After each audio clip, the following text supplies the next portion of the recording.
I love grants. They saved my life. Why do you say that? That it saved your life? I was a hairstylist. COVID hit. I didn't have any money coming in. Not only did they save my life because I was able to win grants, but they also saved my life because I was able to build a multi-million-dollar company that I never thought was even possible. There's so many people that are like, I want to become a grant writer because of you. People weren't thinking about becoming a grant writer. This wasn't an industry that people were like, and when you think of a grant writer, you don't think of me. The real truth, you make it cool.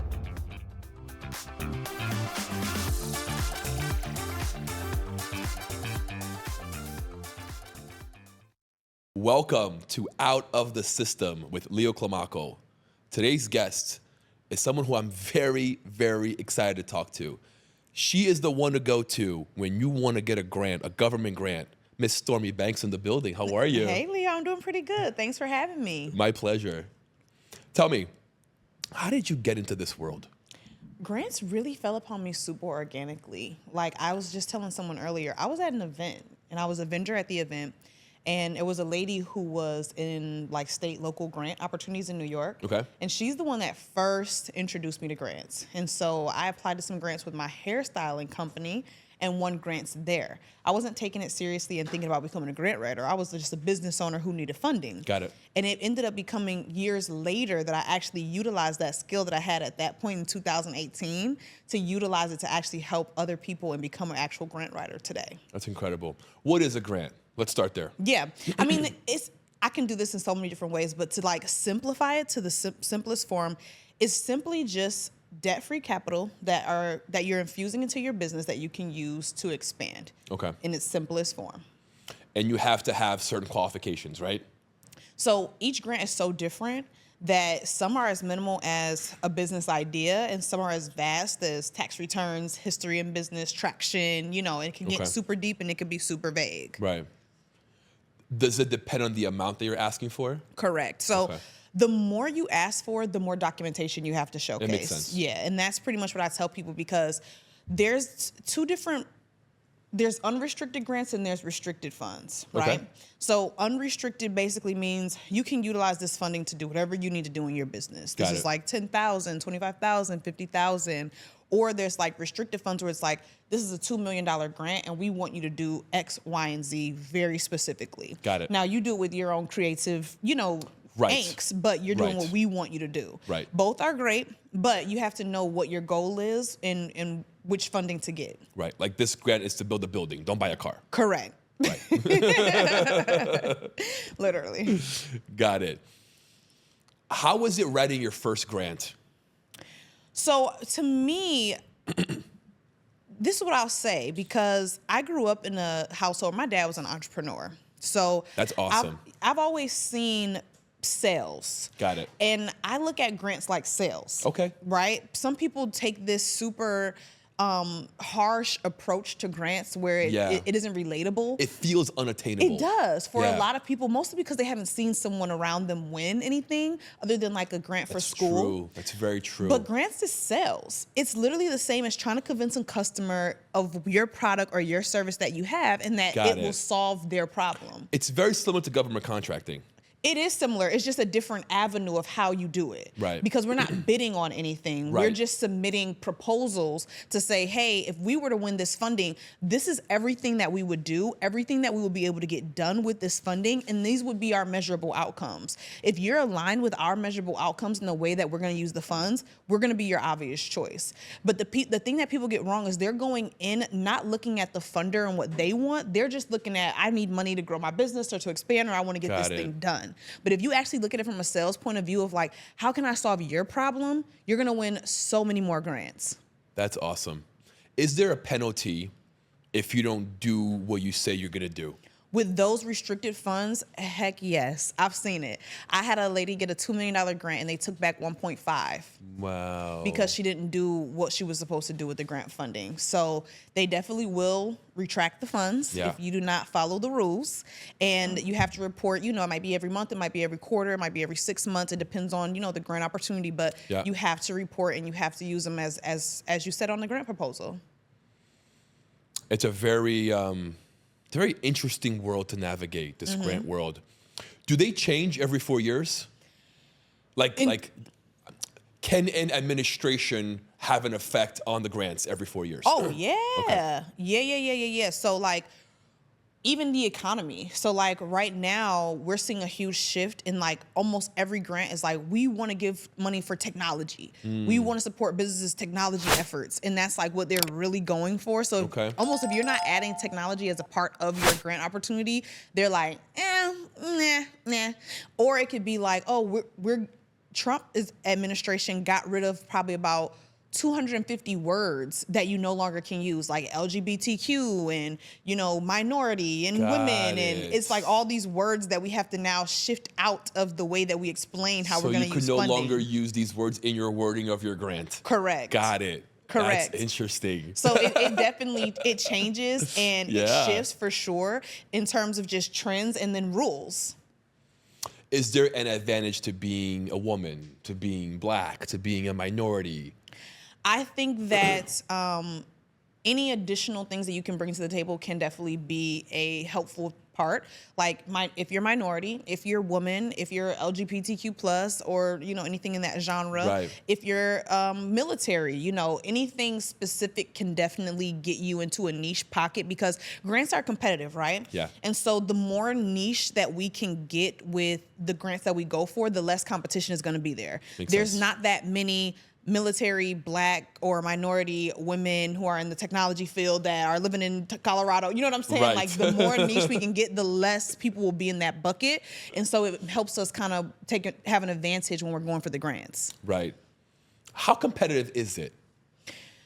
Any given grant, could be anywhere from 10,000 to 1,000 people applying. That many. So that's the thing. But the advantage is, like, especially if you've taken any kind of online course or seminar, if you know just a little bit more than the average person, you're already going to beat out about 50% of the competition. Okay. One thing that they're doing now, especially too, they're using tools like Zero GPT. The bill that they just put out, Senate is really going back and forth with banning AI when it comes to funding. So people who are utilizing AI, they're using tools like Zero GPT to see if you're utilizing AI, and they're getting rid of those people automatically. So, like, that's going to get rid of probably 70% of applicants at this point who are utilizing AI to go for funding. They passed it, then they unpassed it, and they're still twinkling with the idea. But even with them not passing it, if they don't, other grantors are still looking at that type of technology. So then you're also going to beat people out because average Americans have poor grammar. Yes. They talk like they text. And I'm like, you can't be sitting here asking me for $50,000 and this is the way that you're writing. So, LOL. Literal. I would love this money, LOL. Yeah. So, you know, it's little simple things like that would take people out of the running. And so you might have 10,000 applicants and maybe 200 will be good qualified applicants. You got it. That took me some time. How many actually are awarded the grant? Yeah, that depends on each grant. So it could be 1, it could be 10, it could be 50. And it depends on the funding. So some are based on, like, we have 2 $10,000 grants that we're giving out. And some are like, we've got $2 billion and the ceiling is, you know, $5 million that you can ask for, and the floor is $200,000 that you can ask for. Got it. So until they are exhausted of the funds, they're giving the grants out.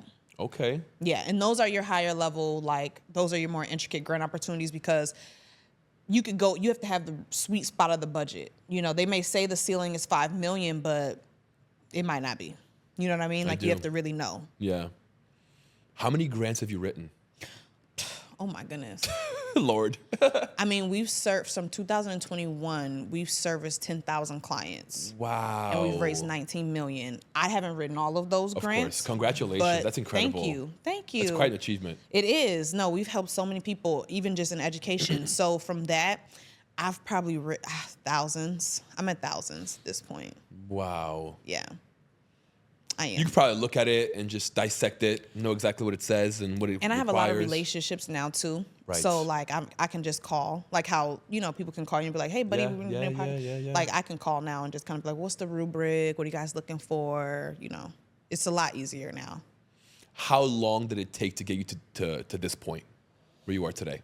I think it actually was pretty quick. We launched Pink Print in March of 2021.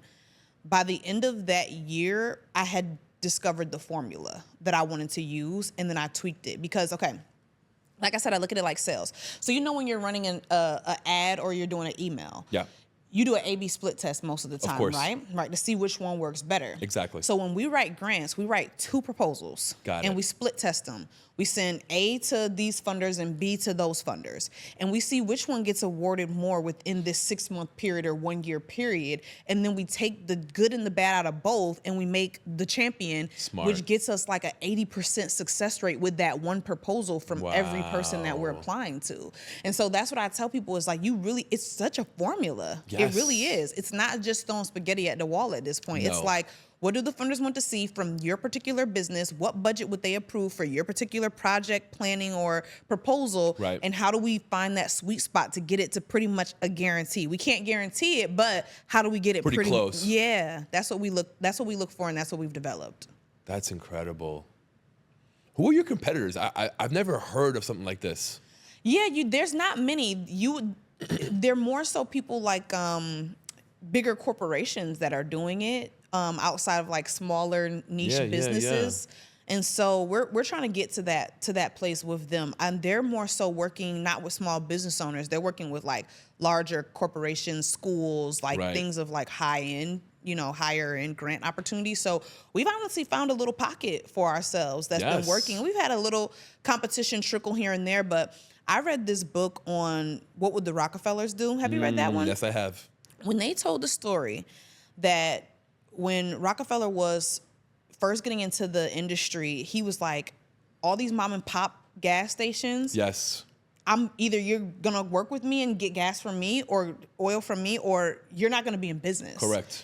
That's how I look at it, because the little trickling competitions that I've been around, we basically do all their fulfillment now. So we're their grant writing team so that they don't have to build out a team. They don't have to do all the management. They don't have to train. Smart. You And Amazoned it. I did.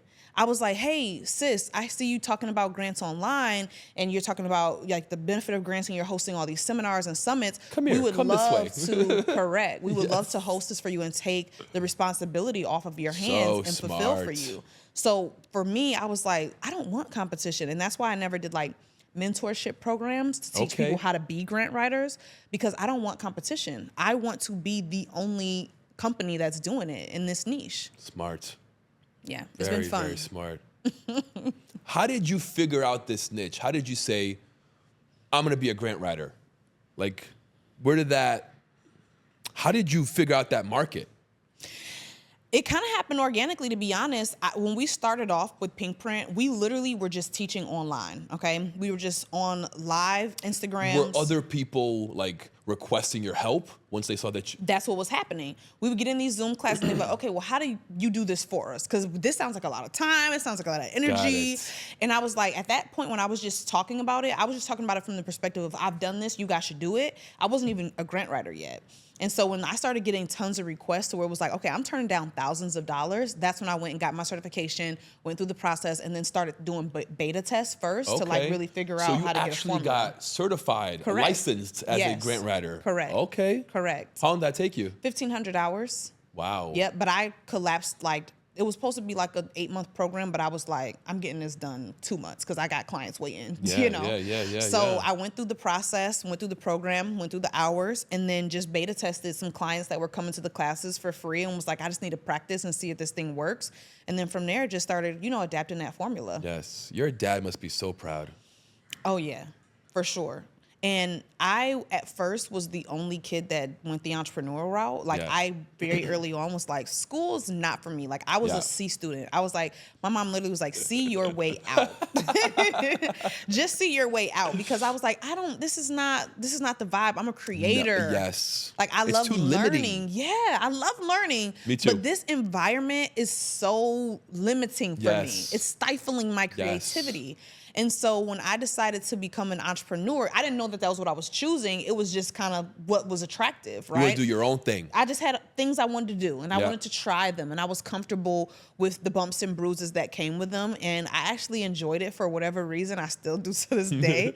And I just, decided my first business was a flower business. I was getting pots from Home Depot and filling them up with soil and selling them in the neighborhood. Then I was in hair. Then I've done so many things. That's so many awesome. things. What makes you so driven? Desire. Desire to what? Honestly, it's a limitless desire. I have a pure desire just for ultimate greatness. Okay. And I want it.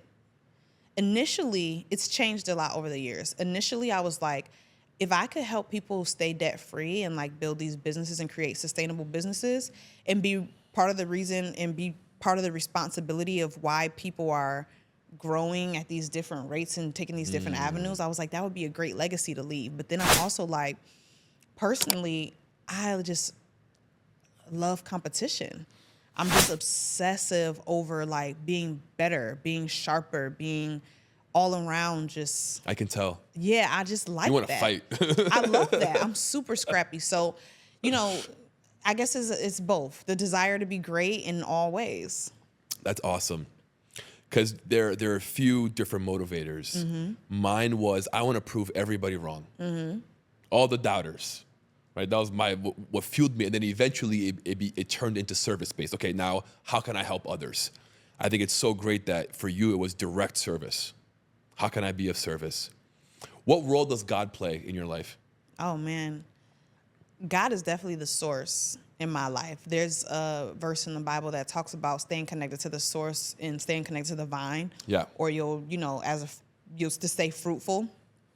And I'm very into that. I use a lot of biblical principle just in my everyday methodology of the things that I do. And I think I've gone through so much with God because I bumped my head so many times through like disobedience that I've really found a obedient path with God and our relationship, and also just an overall trust that A, it's going to work out every time. It has to work where it has to work. And then B, the understanding that I know my purpose and that, what I'm here to do and what I'm here to provide to the world and just enlightening people. Like, if I never won a grant a day in my life, it's just the opportunity to even tell people that it's possible.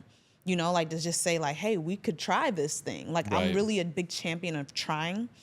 And God has really given me a lot of confidence to do that because every time I've fallen, he's picked me back up. And so I'm like invincible in my mind, to that regard. Yeah. I feel like entrepreneurs have the most faith. Mm-hmm. Because I'd agree. We understand that if we do our part, God's going to meet us halfway. Yes. For sure. I think we get that. And we're able to fall back, have faith, focus, work, and watch doors open. That part. Do you take the avenue of like working in sections? Like you put a lot out at one point and then you rest at one point? Like what's your like flow? That's a great question. And the answer is yes. Mm-hmm. Yes. I do have my moment where I am go, go, go, go, go. And then I sit back and watch, let it play out. I think I finally got to the place where I understand where I'm not going to waste my energy past the point where I can have an effect. Mm-hmm. If I can control, I will. If not, I'm letting it go. Mm-hmm. Let God do his thing. I've done my part. Watch him work. That's real. Yeah. Because life comes so full circle. I've seen it so many times where back in 2018, the first grant that I wrote ended up creating a whole company for grant writing and a franchise. You know what I'm saying? Wow, like, yes. Is this one little nugget that will happen, and it may not be time for us to develop that seed. That seed may be something that really has to sit in the soil and grow deep, strong roots. And while it's growing those roots, we got to continue to develop ourselves and build relationships and be out in the world and connect. Yes. And then you sprout that thing. That thing sprouts up out the soil, and you're like, oh, that's an opportunity right there. Let's work on that. But it's just having the patience and the faith that it all works for the better of your good. To your analogy, do you know the bamboo tree analogy? Refresh my memory. So the bamboo tree is a tree that constantly sways, right? But it never breaks. Why? Because before it shoots up, it shoots down. It goes deep in the ground and it plants those roots deep, deep, deep. So that when it goes up, it's strong enough to support the sway back and forth of the bamboo tree. I love that. Yeah. That's like that unwavering Exactly. depth. But a lot of people want to be wide and reach a lot of people, but they don't have the depth No. to sustain. They're hollow. And I think that's an important part of like entrepreneurship is like a trust in yourself so deep that you don't have that wavering, because we know with entrepreneurship, one day you could have. As a podcaster, I needed a place to share my voice and hear other stories. That's how Forge Studios was born. A place created not just for me, but for everyone searching for something more. An environment where as soon as you walk in, you feel the energy and you feel welcomed. Where being seen and heard is part of the experience. A place for entrepreneurs to share their journey, for creators to bring ideas to life, for businesses to grow authentically. A space that values mental health, encourages real conversations, and supports those who turns ideas into impact. Here at the Forge Studios, creativity, culture, and purpose aligns and comes together to help you create something greater. A place where we leave the filters behind and we start expressing ourselves for real. The Forge Studio. Your journey starts here. Your impact starts now.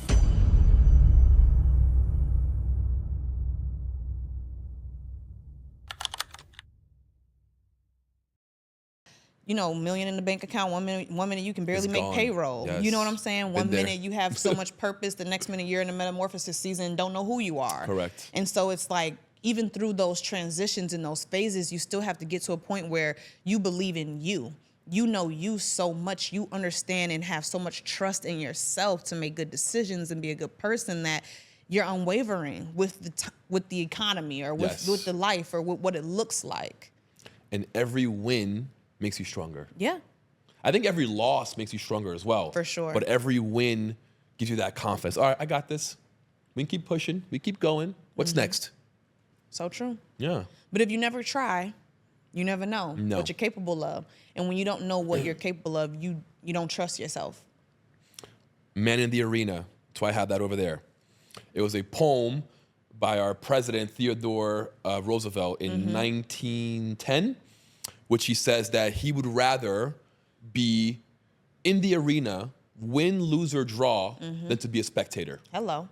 Because a spectator will never know the joy, the ecstasy of being in the arena. Your head can get chopped off, but at least you tried. I love that, because I say that to myself all the time. And it might be dangerous because I'm always like, what's the worst that can happen? Right. And I'll be like, the worst that can happen is that I'll die. And Yes. at that point, it won't matter because I'll be Correct. dead. So we're going to do this. Yeah. We're going to go all the way. And the way I see it also, going back to God, if I die, he wants me dead. It was purpose. Yeah. Until he calls me, I'm going all in. You know? What do you feel like drives that for you? I'm an immigrant. Okay. I was born in Brazil. I moved here when I was 7 years old. So I carry that with me. My parents left their life, their friends, their family to give me a better opportunity. So to me, failure was never an option. To me, it was always get rich or die trying. You know, I wouldn't accept anything else from myself. But at the same time, nobody thought I'd be this person today. Everybody thought I'd be in jail, I'd be in a gang, I was doing drugs, I was selling drugs with the wrong crowd. So I really shouldn't be here today. And everyone thought I'd be in jail. I've never been locked up once in my life, but everyone thought I'd be in jail. So it gave me great pride to, one, have that fuel driving me of my parents risking everything, and wanting to prove everybody wrong. That I figured it out. You know, I was able to overcome all the obstacles, all the challenges in front of me, and build the life that you want to live, that you want to live, that you want to live. You know, I retired both my parents. They're moving to Florida next year. I pay their rent. We travel the world every single year, 2-3 times a year. And I was able to give them that life because I chose not to quit. I chose not to see failure as the end, but a learning lesson. That's powerful. Thank you. And I think it takes a lot to get to that place. Was Yeah. there like a moment where you were like, I got to shift? Oh, yeah. There was a pivotal moment. Oh, yeah. But, you know, Two, actually. people get to their pivotal moment, but they make the wrong choice. Yes. It's like you come to that road, and some people go the opposite way. They cower down instead of championing Rising up. Yeah. I think that's what sets entrepreneurs apart. Yeah. You know, those that can handle the stress and those that can't. That's true. It's the You know? pressure that comes with being constant Yeah. with no security. Yeah. Like, you are your only security. And it takes a lot. Like, for me, I'm developing my mind constantly. I'm sharpening my skills constantly. Yeah. It, like, my days, sometimes I have to literally completely shut out. Like, I have to be like, okay, I'm done. I love those I'm out days. of here. Yeah, I gotta be like, Love I'm those days. in the blanket, in my bed, Yes. binging. Phone off. Correct. 100%. Eating anything and Yes. just vibing. Because on an everyday basis, I'm reading books. Like, right now, I'm reading The Power of the Subconscious Mind. Okay. And like, I have goals to like be able to run 5 miles straight.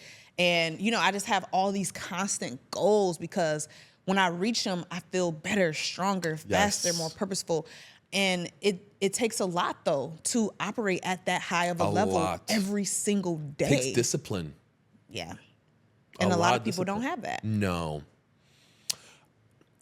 Everybody can, but they choose not to. It's too hard. It is, though. It's too hard. It's too daunting. You know? I feel like if most people went to the gym 3 times a week, their lives would be dramatically different. Dramatically. You know, just doing that 3 times a week. It's gonna build your body, it's gonna build your mind, it's gonna build discipline, right? You're gonna get into a routine, you're gonna eat better, you're gonna look better, you're gonna feel better. So people don't see that. It's much easier to be in the couch watching TV, For sure. right? It's much easier to say, I'll go tomorrow. For sure. There may not be tomorrow for you. That's right. And I feel like I've adapted this thing when it comes to that. Like, when I was younger, I remember very specifically, I played sports. I played basketball, and I wanted to play the piano. And anytime I wanted to quit, my mom would let me quit. Every time that I wanted to, I was like, this is boring me. She'd be like, okay, let's find something else. There was power in trying a lot of things. Yes. But I wish she would have forced me to do it, because I had to adapt that in my adulthood. Because what I learned through going through a lot of therapy was what I was doing was I was depleting the trust that I had in myself to do what I said I was going to do. Got it. And outside of, because to me, that's what discipline is. Yes. It's the trust that you'll do it. Correct. Even when you don't want to. Regardless. Yes. It's the trust that you'll do it. Correct. And for me, building that trust consistently on a day-to-day basis is what I feel like is my superpower. I believe in myself. I trust that I'm going to do the thing. Do you know how rare it is that's that so you, rare. well, a few things are rare. One, you realized that was your issue, right? And you chose to actually do something about it. 2 extremely rare things, right? To dissect yourself and say, okay, I got to get better in that. How do I do that? What do I got to do? And go and do it. That's what sets you apart, Stormi. That's true. But it's the little things. Have you read Atomic Habits? I have. I've actually, I met him. I saw him at the John Maxwell conference. Yeah? Yeah. It's a lovely book. Yes. And it's such a simple philosophy. Yes. 1% a day, right? Everyone can do that. Yes. That's how it started for me. Literally, after reading that book, he was like, 1% a day. And I started with like, okay, I'm just gonna do it every time, right? So like, if I'm in the bed and I'm laying down and I feel the urge that I have to use the restroom, get up and do it now. Yes. Don't wait. Don't hold it. No. Don't watch a little more show. Get up and do it now. If I walk past something, a piece of dirt on the floor, okay, I gotta sweep. Do it now. As soon as you see it, every time you see it, do it now. Yep. Do it now. Do it now. And just, it's the smallest little things. Yes. And once you get into the habit of just doing it now, it compounds. 100%. So you're doing everything now. You're not waiting for anything, right? And you're Right. not delaying, because the delaying is what actually is causing you not to get to your desires. Correct. You're constantly delaying yourself. And I think that's the power, is doing it now. You just defined anxiety. Really? Yes. Anxiety is you waiting and prolonging to do something. I never looked at it like that. No. You put it off, you put it off, you put it off. The anxiety gets bigger, gets bigger, gets bigger. I never looked at it like that. Yeah. The faster you do it, the less anxiety you're going to have about it because it'll be done. It's past. That's true. That's true. Yeah. I never looked at it like that. That opened my mind, and that gave me kind of like an epiphany, because I've always looked at anxiety like something that's because, oh, I'm thinking too much about what future events will happen. But I never looked at it like, oh, this one seed of like trying to not do something and delaying it is Correct. what's causing all these thoughts. Yes. That's good. I'm going to remember that. I am. Good. Because it's difficult to do the things. It you know? very. Especially when they're new. Like if someone was going to write a grant, I've heard so many times like the anxiety that they get from it. They're like, it's just so nerve-wracking because I don't know what to say. I don't know what to do. I don't know what to do. Therefore, they put it off. Correct. And they never do it. And they Yeah. delay and they delay and they delay. And now there's all these people winning grants and used to haven't won a grant 10 years down the line. But if we just, what do you think is the, other than doing it now, how can people get out of anxious thinking? Breaking things down. Okay. I think that's the best way for me, right? It's cliche, but one bite at a time, right? I feel like for me, I'm a big picture person. So I first want to see the whole vision, but then I want to break it down into bite size so it's more executable for me. Yeah. Right? I can understand it better that way. And then it makes it more manageable to execute. I agree. It has to be digestible for sure. Yes. It really does. Like If I ABC. can't wrap my head around it, I'm not going to do it. True. You know? True. And I think when you're trying to bite size it, I remember when I was first getting into real estate, I own a couple properties out in Memphis from like the tax lien auction. When I was first looking to do that, it was like, it looked so daunting, right? It was like an uphill battle, it looked like. But the easiest way to hack it is surround yourself around people doing it. Correct. Like that is such a hack of life. When I was like reading, all I was reading was real estate books. I was watching real estate podcasts. I was on YouTube watching HGTV. You know, I literally started just simply thinking like them, moving like a real estate professional. Yeah. And it's so crazy how you can trick your mind to believe that you're something. If you're walking the walk. I'm telling you, you end up literally doing it because you're like, every day you're eating, if you want to lose weight, this is what I always tell myself. If I want to lose weight and I want to get to 150 pounds, I need to follow people who are 150 pounds. Yes. What are they doing? What are they eating? What are they consuming? Because if I do what they're doing, I'm going to be 150 pounds. Exactly. Instead of trying to figure it out and say, how do I lose weight to get to 150 pounds? You've never done it before. You don't know. Right. Why are you stressing yourself out trying to figure out a problem you do not have the answers to? Find the 150-pound person. Copy them, mimic them, become them, and then it will become you. Right. It's like a hack of life. It is. But most people would rather talk about it than do it. Right? The fact that them trying to do it themselves, to them, is less of a barrier than going to somebody else. Right? So they put that barrier in front of them to not go to somebody else, to not do it. They don't want to feel weak. People want to feel powerful. They want to be in control. They want to be leaders. And it's hard to say, I need you. I need you to show me how this works. I see what you're saying. That vulnerability. I see what you're saying. Yes. The trust. I don't know. Yeah. Everybody wants to be the know-it-all. Everybody wants to feel like they Why have is the that? answers.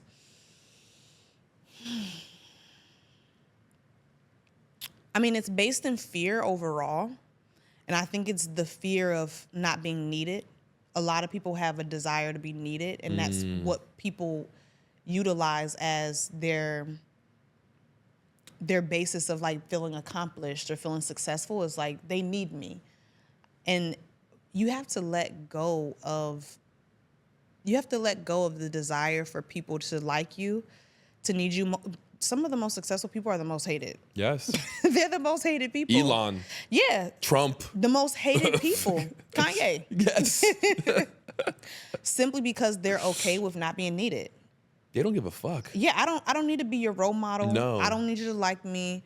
I don't need you to believe everything I say, but I'm going to shift the culture. Yeah. I'm going to move the needle. Trump has completely changed the presidency. In every way.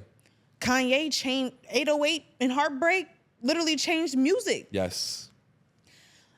And it's like, you have to really figure out, what do you want your legacy to be?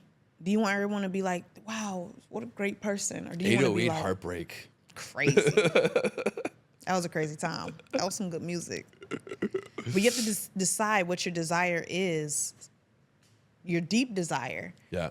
So that you don't have to feel like, I need to be needed. Because that's going to make you not go for all the things or be vulnerable or say, yo, we're trying to do this thing. I need help. How do I do this? Yeah. Be your own generator. You do. You're powerful. You are too, though. We just went into a whole realm. Yes. A whole realm of like mindset and Yes. lifestyle. And because it really does take all of the things. Like, I think in order for anyone to be sustainably successful, you genuinely do have to have a collage of characteristics. It's not one thing that's gonna get you rich. You know how people will say, oh, you just need the morning routine to become a millionaire. Blah, blah, blah. Go do your fucking cold plunges. It's not one thing that's gonna get you there. No, it's not. It's not. It's No. like really the collage of the things that you need to come up with. I've met entrepreneurs that do the routine, ones that have no routine. Right. It doesn't matter. It's mental. It's the mental game. I like how Alex Hormozy put it. He said, entrepreneurship is the game of who can outlast who. And in order to outlast someone, you have to be able to take the pressure of what comes with it. Correct. I actually agree with that. Going back to that 1% theory, this podcast began in that manner. I watched an interview with Mr. Beast, okay? And in his interview, he said that his goal, his first 100 episodes, was to make it 1% better every time. I adapted that. So I tried to make each episode 1% better, right? And that grows and grows and grows. Next thing you know, you have a whole podcast, you have a whole studio and lights and cameras, right? Just by making it 1% better every single time. True. That consistency. And people lack that. People lack that vision. They lack the patience. They lack the planning, the execution.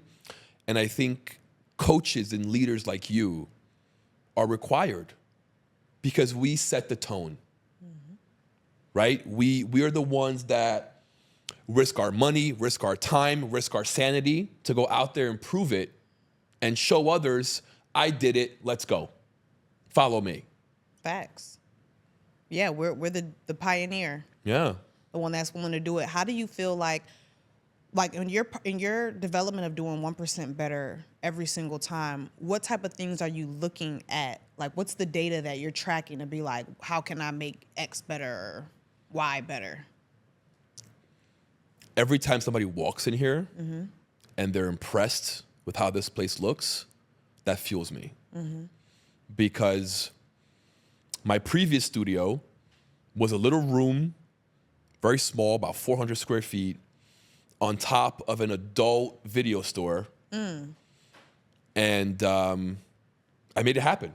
I shot about 50 episodes there, and I felt that it got too small. I felt that I had outgrown that space. I wanted higher caliber guests. I wanted higher caliber equipment. So that really drove me to get a bigger space and to really, really pay attention to all the details, right? Because I think if I'm gonna invite you in here, I want you comfortable, right? I want you to be in a good environment. I want your undivided attention. Therefore, it's my job to make sure the chair is comfortable, the lighting's correct, right? You have water, right? A good restroom. So I think all those little things, all those little 1%, I'm in tune with all of that. And I understand that those little details can add up and make the whole experience. I would agree. And I think it's similar in my industry in grant writing, because if we can make a client, a lot of times people are really scared to tell us about their business. And they're like, well, you guys got to sign an NDA and all of this and all of that. I'm God. like, child, it ain't that deep, okay? As a podcaster, I needed a place to share my voice and hear other stories. That's how Forge Studios was born. A place created not just for me, but for everyone searching for something more. An environment where as soon as you walk in, you feel the energy and you feel welcomed. Where being seen and heard is part of the experience. A place for entrepreneurs to share their journey, for creators to bring ideas to life, for businesses to grow authentically. A space that values mental health, encourages real conversations, and supports those who turns ideas into impact. Here at the Forge Studios, creativity, culture, and purpose aligns and comes together to help you create something greater. A place where we leave the filters behind and we start expressing ourselves for real. The Forge Studio. Your journey starts here. Your impact starts now.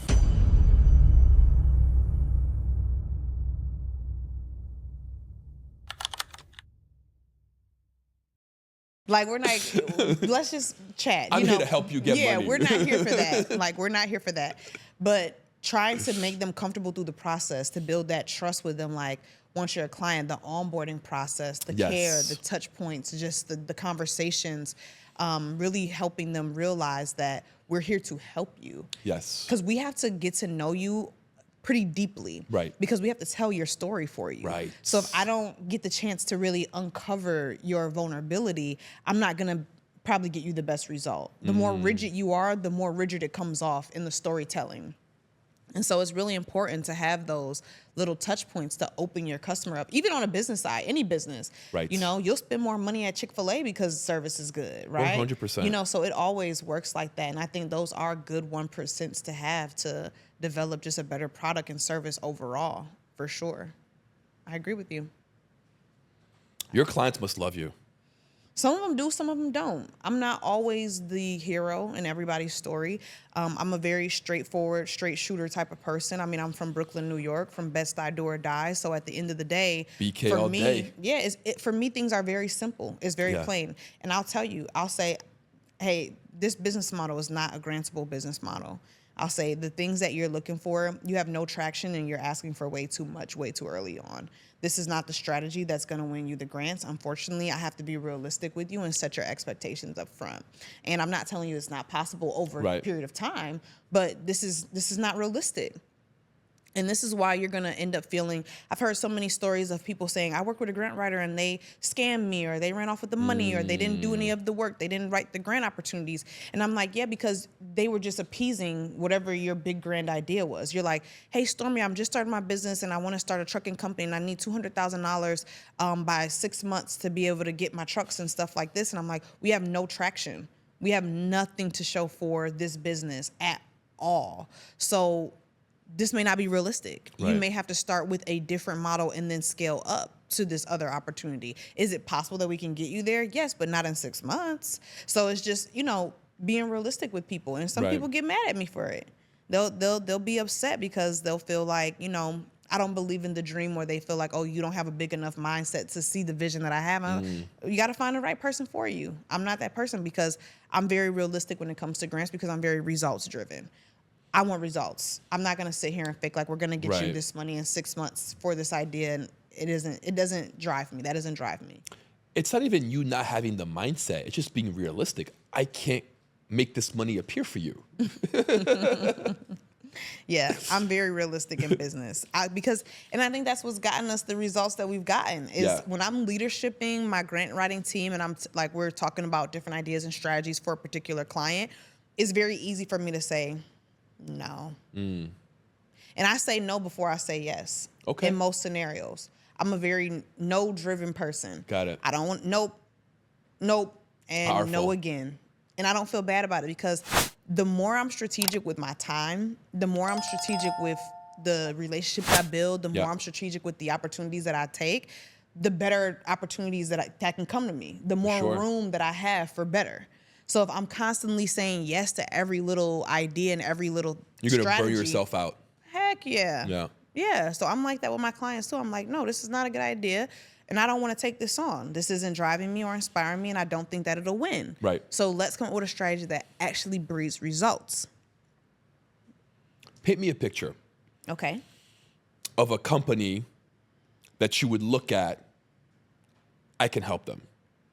What does that Okay. company have? How many years? What are they making? Just paint me a rough picture of someone that you look at and go, okay, I can help them. That's a winner. Most companies are winners if they're realistic with how much they want to raise. Okay, that makes sense. If they're realistic with what they want to raise, Got it. then we can do it. I'll see a company and, they're in telecommunications and they've, offered internet to rural areas, and now they want to do it on a larger scale. And they're like, we need the funding to be able to do that, but we've already given internet to 250 homes. Right. I'm like, oh, I can make that happen. Right. I got traction. I got realistic outcomes. That makes I got sense. measure. You know what Got I'm saying? it. I'm like, yeah, we can go for a $2 Got million it. grant for this. If I have someone who's like, hey, Stormi, I am just starting out. I need to get a website. I need $3,000 just to get a website so I can get myself up and running and be able to take payments. I can make that happen, right? I'm like, great. This is a beautiful, beautiful business, beautiful idea. Somebody could definitely give you money to get a website. Right. But if you're like, I'm brand new, no skin in the game, never been an entrepreneur, and I need 10 million, who? Where? Now, that's when it's like the delusionalness comes into play. Yeah. Because at the end of the day, it's a strategy. This isn't like a lottery ticket. People look at grants like a lottery ticket, and it's not.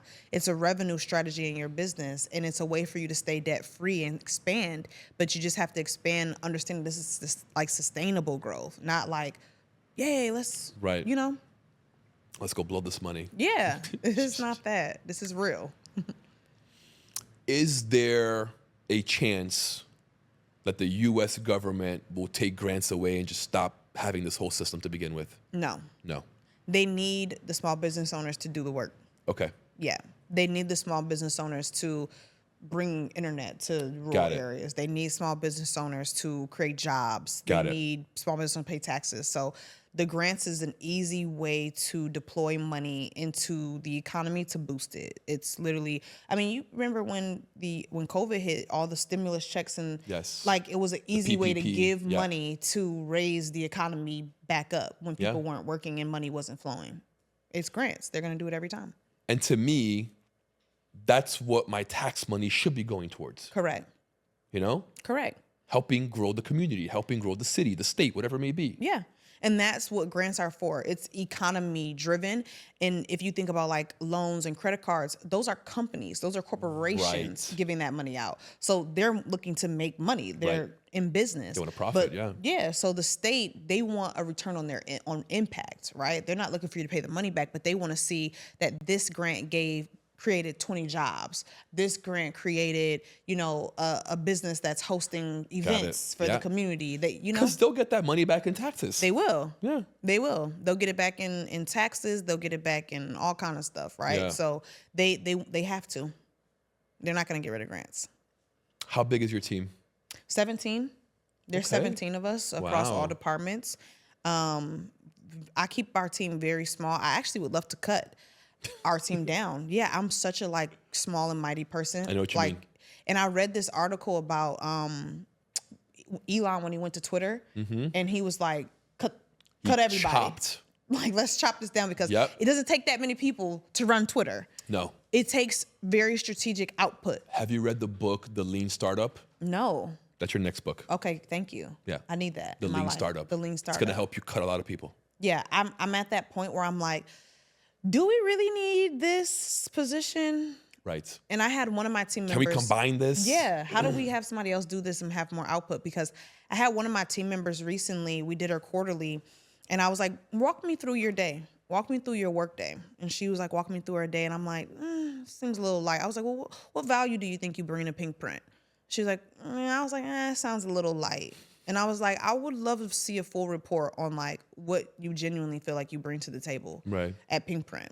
And I was like, yeah, this isn't enough for me. I was like, I feel like this is something that AI could do or like automation could do or somebody That's else real could take nowadays. on. Yeah, I was like, this isn't really valuable to me to have to pay you an hourly and taxes. I'm like, for your salary, I'm paying like $80,000 a year. What? You know what I'm saying? Like Yeah. with taxes and every Yeah. workers' compensation and everything included. I'm like, this isn't valuable enough for this position. So I'm pretty much gonna put her give her 2 weeks Yeah. soon. Because it is. Output is really important to me. Yeah. And I want to get the most out of the people. And I mean, I looked at this the other day. It was so crazy. I was like, dang, I own like 300 something hours of other people's time every single day. I have like, I have the capacity to do like 2 weeks worth of work in one day. What a way to look at it. Isn't that crazy? That's incredible. I'm like, I'm doing 2 weeks worth of work Yes. every single day. Yes. Because I own people's time. Yes. So I want to take advantage 100%. of that. As much as possible. If I'm working to make the money to afford to do that, I want to take advantage of that. And so I really am looking at everybody's time. I think that if the smaller we are, the more agile we can be, the more we can move and shift and make decisions. Because when it's all this departmental, it's like it takes us too long to move. I agree. And I think doing it now is part of the strength. So The way I see it, I think an efficient team today kind of runs like the modern NBA, where everybody can shoot, everybody can dribble, everyone's popping threes, right? Like the hats can be switched from one person to the other. 100%. You know? Everybody should know how to do everybody's job. Yes, exactly. We should. Yeah. I agree with you. Yeah. And grants really helped me build my team because I've gotten grants for the last 2 years that have paid for my operational expenses. That's fucking incredible. And so my payroll Hold money, on. What? that's what I'm like, That's mean, almost like it's a super hack. it's almost like a cheat sheet. It really is a super hack. It really is. Yeah, through like, it's this grant called Workforce Development. It's like a whole category of grants. And essentially what you'll do is have like a training program within your employee's job. Okay. So it's like on-site training. And so they pay you to like train while they're like, it's like real life experience through the job, right? And in-field experience. And so it floats pretty much 85% of our payroll costs, like through just those type of programming. Awesome. So if you just imagine how much money we're saving with whatever we make, that we can use that to invest in so many other things. Like we just recently launched our franchise, and that we only were able to do that because we were saving so much on like payroll.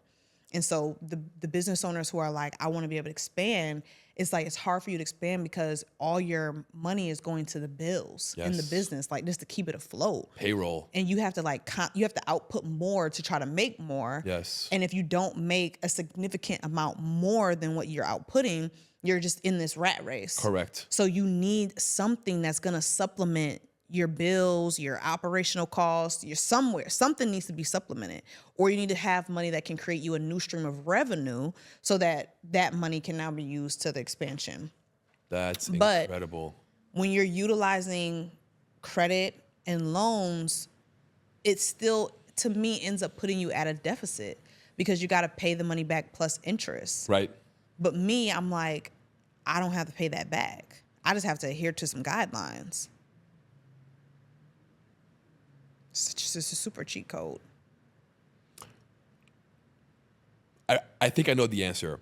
But why do you think more people aren't going this route? Time.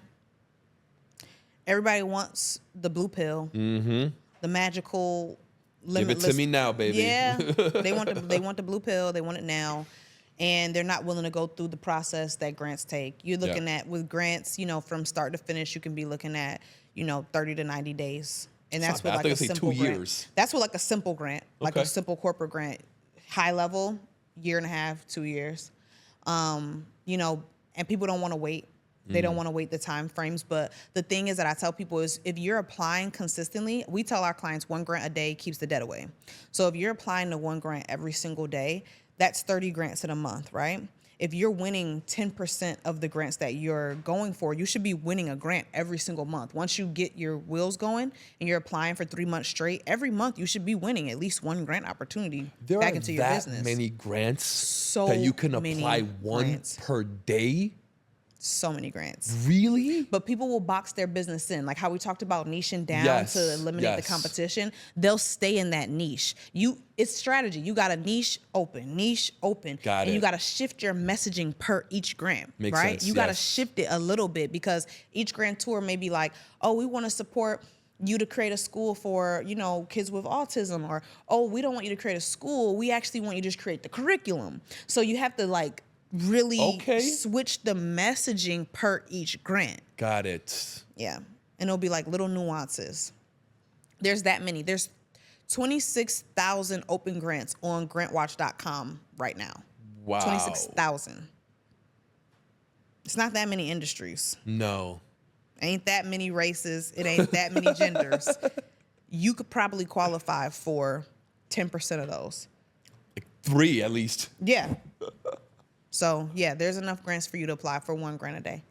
This conversation has been so mind-opening for me. Me too. Me too. Incredible. You are very, very powerful. Thank you. I'm very proud of you. Thank you. I'm proud of you as well. Incredible. Just wow. You've helped over 10,000 people get free money, Stormi. It's crazy to think That's about. crazy. It's crazy. It's insane. Yeah. It's insane. And then you think about, okay, 10,000 people, this is generational knowledge. Yes. You can pass this information down to your daughter who wants to start her business and her son that wants to start a business. And Yes. now you create a lineage of debt-free entrepreneurs, and just imagine the sustainability that comes with that. Imagine what they'll be able to do. The expansion is like the possibility of it. I just look so far ahead. I'm like, dang. You're literally freeing your entire lineage out of the rat race. Like we said before, this is never going away. As long as the US exists, this will keep going. And there's grants in other countries. We were just talking about it earlier. There's grants to relocate to Bali. There's grants in Japan. There's grants all over. Wow. Grants is like a worldwide thing. You do those also? No, we stick with the U.S. and Canada, Okay. but they're available. Yeah, right? yeah. There's grants in Africa. They're available. So you could literally create a whole life with just looking for the grant, following the money. You just have to prepare. It's Yeah. just preparation. It's not because it's not quick. Right. You have to have like a strategy plan. That's why I tell every entrepreneur that we work with, when October comes, sit with your financial team, sit with your marketing team, whoever else is decision makers. Yeah. Map out your next fiscal year, what you want to make, what the plan is, and then you look at what can grants supplement. Where can grants come in at? And then that's how you start developing the plan of how many you have to apply to based on how many could possibly be won, how many in terms of how much money you have to win. It's a good way to look at yeah, it. it has to be part of the revenue strategy. It's not just the one-off thing. And you do all that for your clients? No, we don't do the financial planning part of it, but we do everything outside of, finding the grants, writing the grants, applying to the grants, helping you manage the grants from that point forward. Yeah. Wow. How can someone work with you? I feel like an educated client is the best client. So I definitely tell them to be educated on grants before they decide to work with us. This is why we host like 5-day summits. We host educational classes, free classes all the time. So the first thing I would tell anyone to do is hit up our website and take one of our summits where you can learn the full process and really see if it's the right strategy for you, because it may not be. And then once you feel educated in the process, then you can hire us. And we do an upfront flat fee. A lot of grant writers will take a percentage of your grant, but if you're certified, that's seen as unethical. And so typically when you're doing that, you're writing yourself in as an employee of the grant opportunity and you're taking a percentage of the grant. But it's just unethical. It sounds unethical, yeah, yes. It's not typically how you're supposed to do it. We just do an upfront flat fee for our services for the time that it takes us to procure all the documentation and the research. Yep. And then from there, we're just finding grants, applying to them, and working with you until we, secure that funding that you need. That's incredible. It's good stuff. Where do you see yourself the next 5 years? Where do you want to be? 100 million exit. That's the goal. So with the franchises, that's really how we're going to build That up. might be low. You think so? I do. Thank you. What's a good number? Probably 250. Okay. 250 million. As a podcaster, I needed a place to share my voice and hear other stories. That's how Forge Studios was born. A place created not just for me, but for everyone searching for something more. An environment where as soon as you walk in, you feel the energy and you feel welcomed. Where being seen and heard is part of the experience. A place for entrepreneurs to share their journey, for creators to bring ideas to life, for businesses to grow authentically. A space that values mental health, encourages real conversations, and supports those who turns ideas into impact. Here at the Forge Studios, creativity, culture, and purpose aligns and comes together to help you create something greater. A place where we leave the filters behind and we start expressing ourselves for real. The Forge Studio. Your journey starts here. Your impact starts now.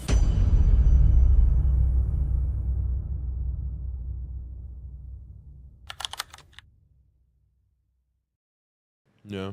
What you're doing is very unique. Doesn't exist. 250 million. I would suggest for you to, you probably already are on this path, build a killer software. You know that, IT. Build a killer software that is required to run the business in some way or shape. That brings evaluation way up. That's what we got to do. Because we're using like a CRM right now. Build your own. Spend a good amount of money and build your whole, it's gonna raise, you'll go from 100 to 200 million, easy, just by doing the software. I can see that. Yeah. That's good. How much you think that costs to build like a good IT, like a good software? A really good one, you could do it with 2.5, 3 mil. Yeah, but if you can make 100 million off of Oh, that, forget it. that's totally worth it. Yeah. I could probably find a grant for that. Probably could. You probably could. You probably could. Yeah. That would be dope. That would be 'Cause dope. I can add that into our franchise too, and I can make them pay like a Oh, licensing fee. forget it. Yes, 100%. Yeah, Yes. that's it right there. That'll do it. Yeah. Okay, 2026. I got my plan. Yeah. How'd you start franchising? How did that work? Oh my goodness. We had so many people asking us to teach them how to be grant writers. And like I told you, I don't want that competition. Right. And so I was like, I want to own it. So if I'm going to Smart. teach you like our methodology, Yeah. you got to be a part of what Off we do. you go. So we just started, we franchised the company, got all the paperwork together, and then we just sell territories. And, you know, people are like running pink prints in different territories. So they're getting certified also? They don't have to because we don't. do the fulfillment. Oh, even better. Yep. You literally just run the company. You literally just are like acquiring customers at this You point. just get leads, basically. You're just sales. Yeah. Yeah. You're just acquiring customers. And then we just take 10% and we do all your fulfillment.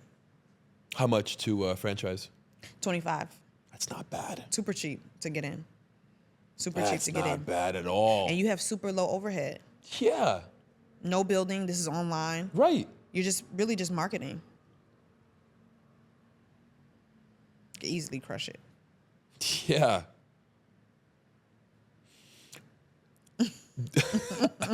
I'm trying to ask you if you know this number. Do you know how many Americans are applying for grants every year? I couldn't tell you. No, it can't, like, It's not a lot. It's not a lot, right? Small percentage. what would you say, like 10%?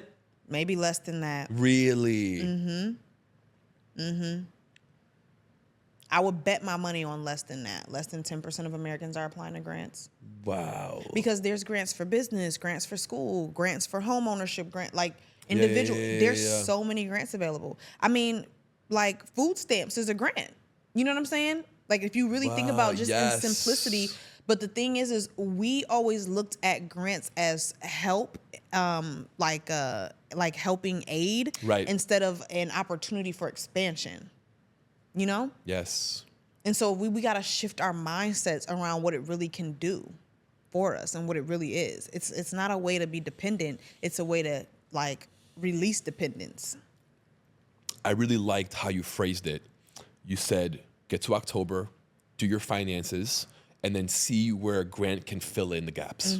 I love that. That's a great way to look at it. Yep. Works like a charm. Yeah. Wow. Works like a charm.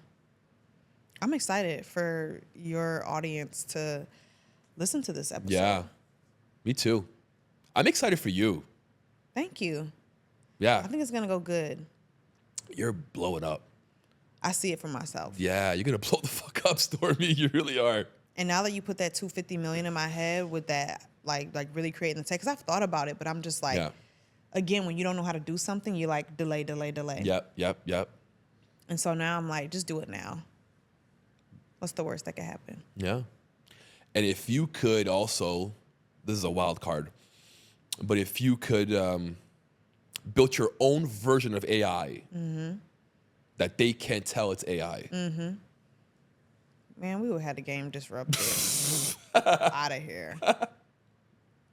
They have Outta those. Here. Yeah, because like we looked up Zero GPT, and we kind of like were trying to figure out what are the indicators. Right. You know, like sentence structure, word choice. What is it looking for? Correct. Right. To like determine if it's AI.